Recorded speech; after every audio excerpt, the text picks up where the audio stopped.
Burned out, abandoned, unsafe houses across Alabama are falling into dangerous disrepair, creating hazards for neighbors. Now cities are stepping in to tear them down, but at a cost. Let's get you involved in the conversation. Who should pay for demolitions? Scan the QR code on your screen right now to vote. Here's the I-Team's Valerie Bell with how city leaders are moving forward with tearing down these dangerous properties and why some sit untouched for years. These fire-damaged townhomes in the Chandelar Court community of Pelham have stood for over a year after a devastating blaze. No, they're not safe. We all know that. I mean, you know, the part of the flooring has been burned out. The fire started in November of 2023. It spread to connecting units, leaving them unlivable and deemed dangerous. The safety issue is the big thing.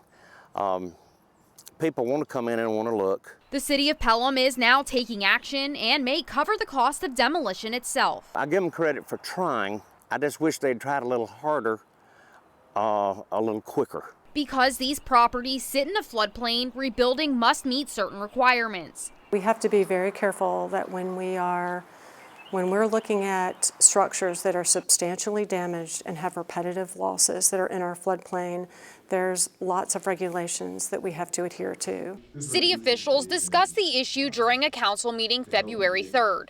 Eddie McLean, HOA president, says tearing it down is long overdue. I would love to see them go away. At Monday's council meeting, Vincent Catoni spoke in favor of demolition. My great-grandchildren live right next door.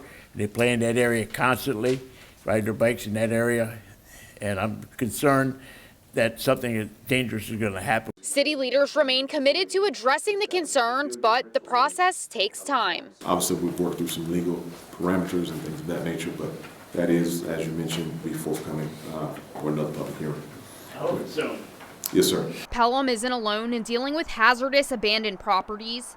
A public hearing on 2 condemned homes was recently held in Centerpoint. One on 13th Terrace Northwest saw no opposition, but a fire-damaged home on Kim Drive sparked debate from one man. I would just ask you all to be a little more patient with this case. The fire happened in February of 2018.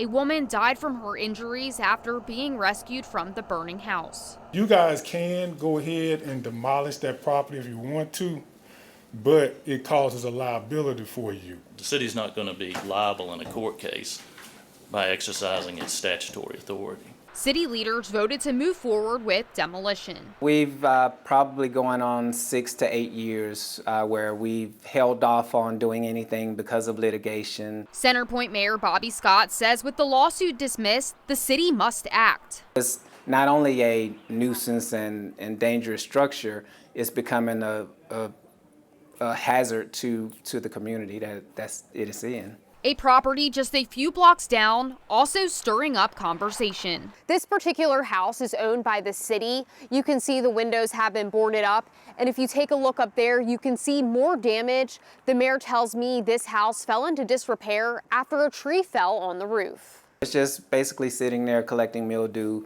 and mold, and you know, both in itself are a health risk to the community. So we want to make sure before we tell everybody else what to do, we want to make sure we're taking care of our own properties ourselves. Some saw the abandoned house as an investment opportunity. We'd love the opportunity to put an offer on it if it go to auction, because we think we could save it. We wanted to do the same thing, like possibly buy the property. But a majority of city leaders voted to tear it down. That would have been amazing a year ago or 2 years ago, but we've gone through such a process to, you know, finally get rid of that blight to that particular community. Nobody wants to see it. The demolition will cost around $10,000, just a fraction of the $60,000 the city budgeted for similar projects. We've initiated our Fight the Blight campaign this year, and we just want to make sure that we're, you know, sticking to what we plan on doing, and that's getting rid of a lot of dilapidated, blighted properties throughout the city. That includes the Woodside condominiums. We can't do the entire